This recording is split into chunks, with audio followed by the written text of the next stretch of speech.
Bonjour à tous. Cette troisième vidéo s'adresse plutôt à ceux qui veulent vraiment suivre mon travail de manière plus pratique pour savoir, donc c'est peut-être plus les artistes ou les gens qui aiment savoir comment les artistes fonctionnent. Donc je vais plus parler de mon rapport moi à cette œuvre. Euh, alors premièrement, lorsque j'ai rencontré le traducteur du livre, donc Sylvain Godet, qui m'a parlé de son livre avec passion. Lorsque tout de suite j'ai décidé de participer, on avait l'objectif. Il m'a dit bah, la sortie du livre est dans 15 jours, l'auteur va venir de Roumanie, l'éditeur canadien va venir, et tout à coup c'était le milieu du livre qui se réunissaient pour célébrer la sortie d'un livre. Et voilà, vous ne le savez peut-être pas, mais j'ai été libraire pendant 7 ans dans une librairie américaine. Donc j'avais vraiment j'ai toujours aimé les livres. Depuis que je suis petite, je lis énormément. Les gens qui me connaissent le savent. Et le livre est pour moi la source, l'origine, et du coup de pouvoir participer à la fête du livre quelque part, à célébrer ce milieu que j'aime, ça m'a semblé être une évidence. Et donc c'est pour ça que je suis tout de suite partie tête baissée dans ce projet. J'ai eu un très joli entretien avec l'éditeur canadien et je me suis dit que ça pouvait tout à fait être un atelier qu'on propose dans le cadre de Salon du Livre, sachant que moi-même, en ayant œuvré, donc travaillé dans des salons du livre ou en étant visiteuse de salons du livre, j'ai toujours trouvé que c'était un petit peu ennuyeux pour les amoureux du livre qui ne sont pas amoureux forcément de la dédicace. Moi, je n'aime pas du tout la dédicace, je ne demande jamais à dédicacer un livre. C'est pas du tout mon rapport à la lecture. Et donc souvent c'est très plat. En fait, il n'y a rien de collaboratif, il n'y a pas d'animation en fait proposée aux gens à part pour les professionnels boire du vin pas cher et, et sinon de faire la queue pour une dédicace. Voilà. Donc le rapport au livre. Deuxièmement, vous voyez que autour du visage de Nadia Comaneci, donc le visage s'est allé très vite, puisque j'avais déjà peint le visage d'Alice Mia, alors en noir et blanc, puisque je m'étais basée sur une photo noir et blanc.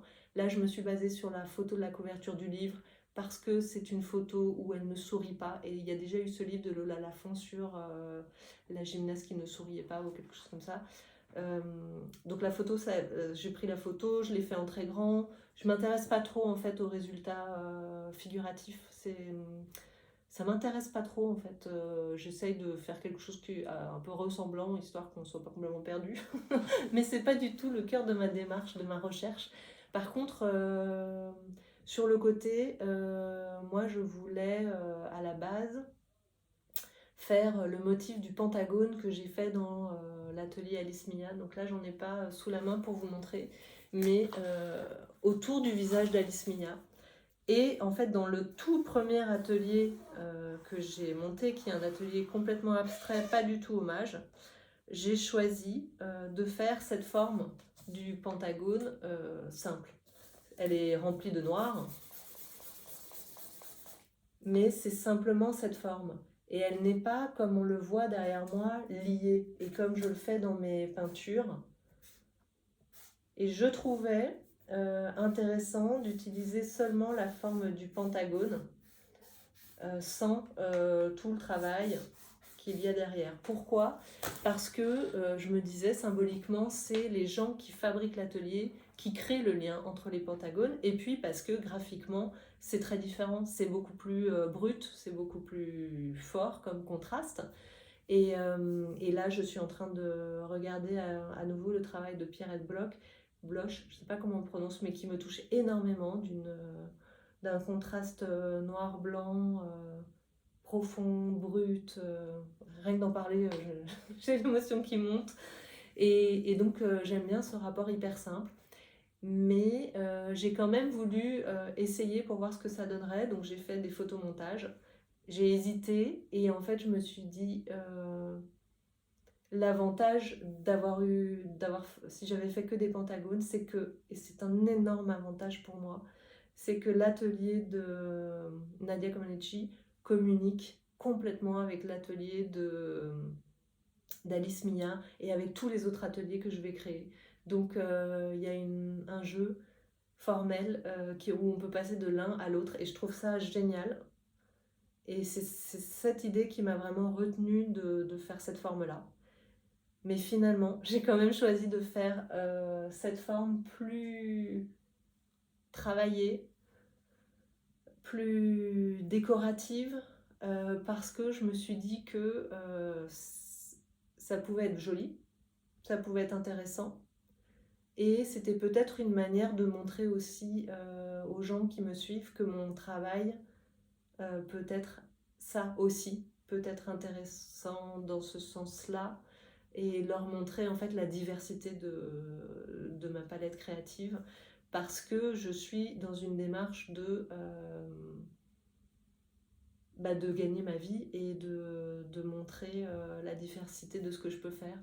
Donc voilà, j'ai pas choisi l'option minimaliste, j'ai choisi cette option. Pour moi, les deux sont belles. Je pense pas que j'aurai l'énergie de recréer un Nadia Comaneci en minimaliste. On va l'appeler comme ça, la forme brute du pentagone. Donc voilà, c'est un choix. Et c'est un choix qui a un renoncement quelque part, mais je me dis c'est aussi intéressant de voir ce que cette forme qu'on va dire plus complexe, qui est une forme en fait, de recouvrement, la forme du recouvrement, que j'appelle d'ailleurs le pentazène. Qu'est-ce que ça va créer aussi, juxtaposé à côté de la forme qu'on pourrait dire le pentagone minimaliste. Et du coup, ça me rend curieuse aussi de voir ce que ça va donner. Ça enrichit aussi la proposition. Voilà. Troisièmement, je voulais parler de la légitimité lorsque j'ai décidé de faire cette œuvre vraiment avec mes tripes, avec mon intuition, euh, sans me bloquer par une réflexion a priori sur pourquoi je travaille là-dessus. J'ai fait et après il m'est venu deux idées à vous partager. La première, donc c'est la phrase qu'utilise Stéjarel Olarou pour parler de son livre. Il dit c'est l'histoire d'une gymnaste parfaite vivant une vie imparfaite.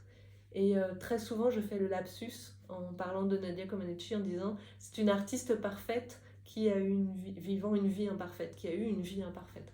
Et, euh, et ça, c'est une question très importante pour moi, où j'ai pas du tout la réponse, je n'ai que la question, mais qui est de savoir qu'est-ce qui est plus important.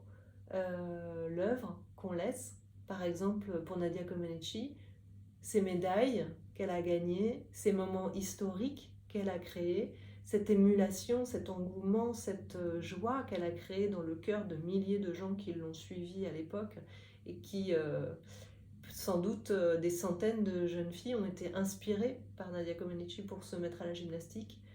Qu'est-ce qui est plus important, cette œuvre qu'elle a laissée, et nous, en tant que peintres, cette œuvre que nous laissons, ou bien la qualité de vie qu'elle a eue.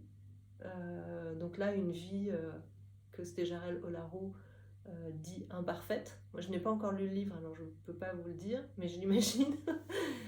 Et alors, est-ce qu'on peut avoir une vie parfaite? Peut-être pas, mais qu'est-ce qui est plus important? La vie de l'artiste réel ou l'œuvre qu'il laisse? Voilà, c'est une question que j'ouvre. Et deuxième et dernier point, sur la légitimité, j'avais noté quelque chose, mais je l'ai laissé en blanc.